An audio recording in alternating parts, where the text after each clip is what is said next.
Sorry, honey, Mom said that morning, her voice flat. We're not doing your birthday this year. Your brother's still sensitive about last weekend. I blinked. Sensitive? You mean because of my grades? Dad looked up from his newspaper, completely guiltless. He needs attention right now, not you. Be mature about it. 17 candles vanished with one sentence. My name is Haley Monroe. I'm 17. And that night, while my brother blew out candles meant for me, I quietly packed my backpack, my savings jar, and my worn-out sketchbook. They called him the golden boy, straight-A student, football captain, the center of every family photo. I was the shadow beside him, the creative one, which in my house meant the disappointment. When they refused to celebrate me because he didn't feel special enough, something inside me snapped. I didn't argue, I didn't cry. I just waited until they fell asleep, slipped out the door, and took a bus to the city. That first night was terrifying. Cold air, empty streets, the hum of neon lights echoing against loneliness. But it was also the first night I could finally breathe. I worked part-time at a bakery, drew portraits in parks, and slept on couches of people who barely knew me. It wasn't glamorous, but it was mine. And every sketch I drew carried the same quiet promise. I'll never let anyone make me small again. By the time I turned 18, I'd built something real. A small art studio, a growing social page, and clients who paid to see the world through my eyes. But then, a year later, I got a message from Mom. Your brother saw your post. He's not handling it well. I didn't know it then, but his meltdown would shatter the family forever. The message came late at night, a long text filled with half apologies and backhanded guilt. Haley, you know how your brother gets. You shouldn't flaunt your success online. It makes him feel bad. Flaunt? I'd posted a photo of my first studio, a rented space barely bigger than a closet, filled with paint, sketches, and a single flickering lamp. But to them, my joy was a threat. I ignored it. The next morning, my phone blew up. Missed calls, group chat messages, a voicemail from my brother. You think you're better than everyone now? Mom cries every day because of you. You abandoned us, Haley. Abandoned? The word made me laugh bitterly. I'd been invisible for years, abandoned long before I ever left. Later that week, I got an unexpected visitor at my studio, my Aunt Clara, Mom's older sister. She walked in quietly, looking around at the art on the walls. Bold, emotional, nothing like the beige politeness of our family home. She smiled. You did this all on your own? I nodded. Every brushstroke. Clara's eyes softened. Your mother's worried. Liam's been spiraling, skipping work, drinking, blaming you for everything. There it was, again, the family pattern. When he failed, I was the scapegoat. I wiped paint from my fingers and said evenly, maybe it's time he faces what he's built. Clara hesitated. They don't understand you, Haley, but I do. Don't go back yet. Let them come to you. Her words stayed with me because, for the first time, someone in that family didn't ask me to shrink. She asked me to stand still and let the truth come knocking. And when it did, it came louder than I ever imagined. The next weekend, the tension exploded. I was working late when my phone buzzed. 27 missed calls from home. Aunt Claire's voice cracked on the voicemail. Haley, he's losing control. He smashed Dad's car. Please come if you can. I drove back to that house for the first time in a year. The porch light glared like judgment. Inside, the smell of cheap whiskey and broken pride hung heavy. Liam sat at the kitchen table, head in his hands, knuckles bloody from punching the wall. Mom stood behind him, trembling. He saw your article, the one about turning struggle into art. He thinks you mocked him. I looked at my brother, the same boy they'd worshipped, the one who'd never been told no. I didn't mock you, I said quietly. I survived you. He looked up, eyes red. You ruined everything. You made them love you. For a second, I almost felt sorry for him. Then Dad stormed in, shouting at me for provoking Liam, the family's reflex. Protect the golden boy, blame the girl. But this time, I didn't shrink. I walked past them, grabbed the torn newspaper from the counter, and pointed to my quote. The ones you silence often end up speaking the loudest. I didn't write that for you, I said, but if the shoe fits, wear it. The kitchen fell silent. Only the clock ticked, steady and merciless. I left the same way I had a year before, this time with my head high and my keys in my hand. Behind me, Liam screamed my name, but I didn't turn around because I finally understood.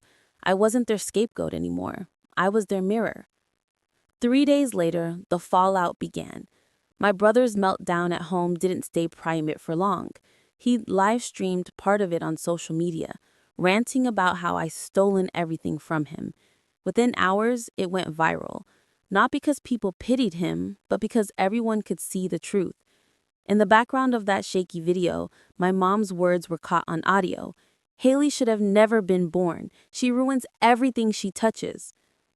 That single sentence shattered whatever mask my parents had left. Old friends from town commented beneath the clip. So now everyone sees how they treated her. I always knew that family was twisted.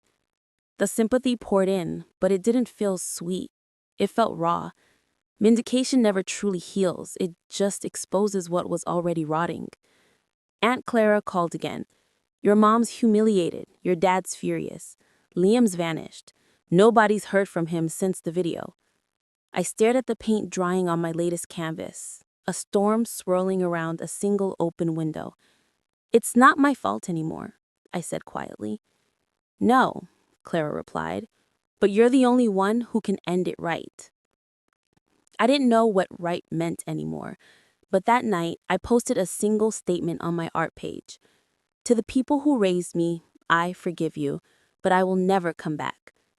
Thousands of comments followed, from strangers, artists, survivors of toxic families.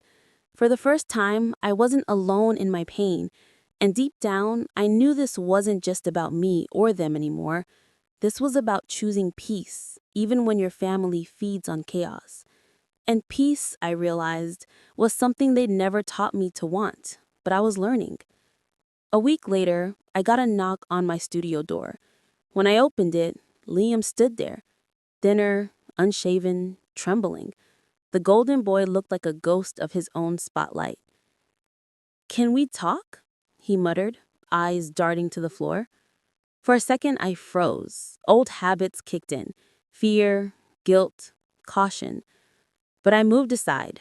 5 minutes, I said. He stepped in, staring at the canvases covering the walls. Color, chaos, healing. So this is where you went, he said, whispering. This is where I found myself, I corrected. He nodded slowly. I watched your interviews. You're doing well, his voice cracked. I'm not.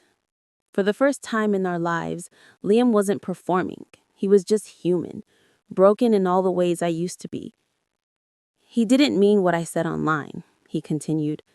I was angry. They made me believe you took everything from me. I leaned against the counter. You let them make you believe that. He flinched, then said quietly, I know.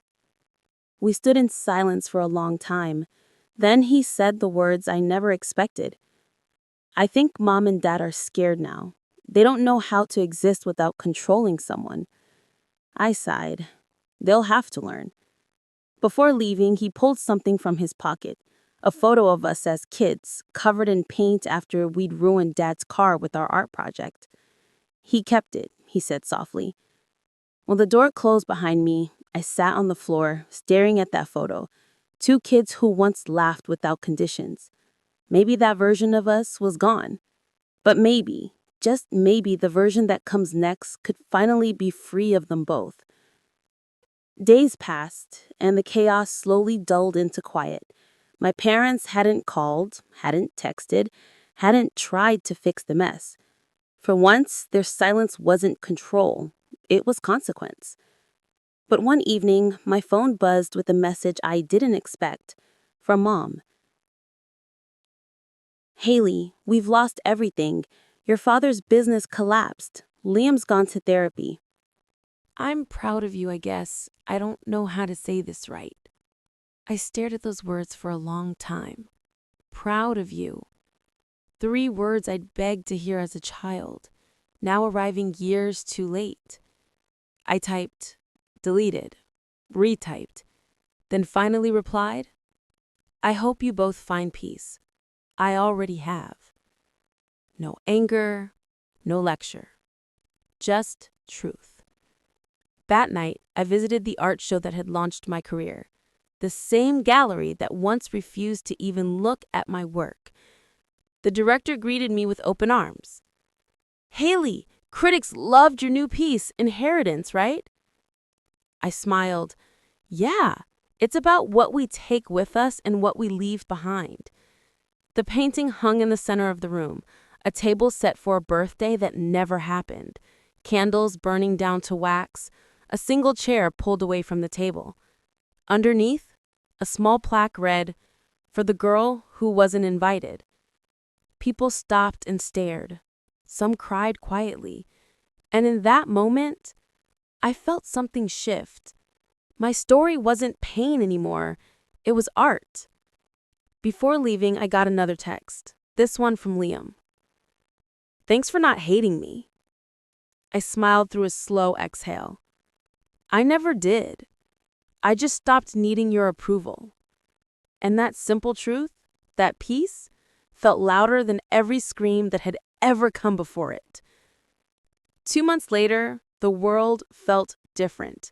Not because my past disappeared, but because it no longer defined me. I'd been invited to speak at an art therapy convention in Chicago, something I never thought I'd be brave enough to do. Standing backstage, I looked down at my trembling hands and thought of the girl who once painted in secret under a flickering lamp, afraid her parents would call it a waste of time. Now that same girl was about to tell hundreds of people that survival is its own kind of masterpiece. When my name was called, I stepped up to the microphone. My parents didn't celebrate my 17th birthday. They said my brother needed the attention more. I used to believe that meant I wasn't enough, but I learned something. Sometimes rejection is just the world redirecting you towards yourself.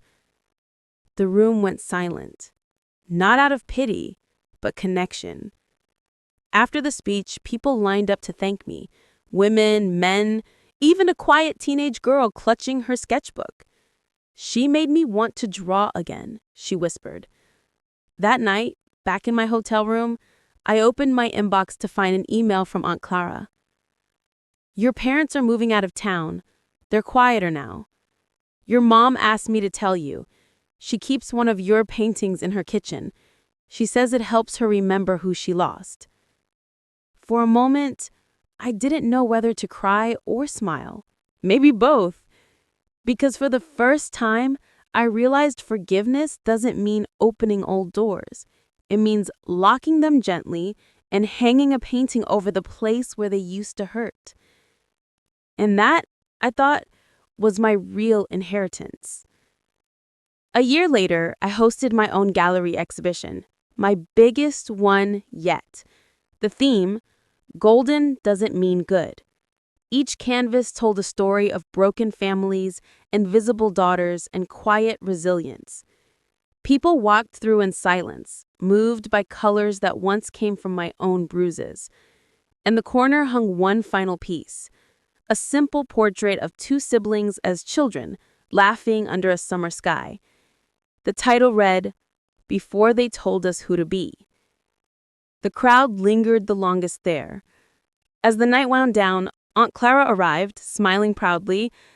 I think your dad would have come if he could face himself, she said softly. I nodded. Maybe one day. She handed me an envelope. Inside was a small note signed, Happy birthday, Haley. I watched your interview. You were right. Love shouldn't need permission. Mom. I stared at the handwriting, shaky, uncertain, human. Then I folded it and placed it in my journal beside the first dollar I ever earned from my art. Later that evening, I stepped outside onto the balcony overlooking the glowing city. My reflection shimmered faintly against the glass.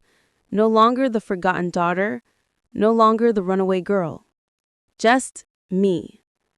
The hum of the city below felt like applause for every quiet victory I'd ever had to celebrate alone.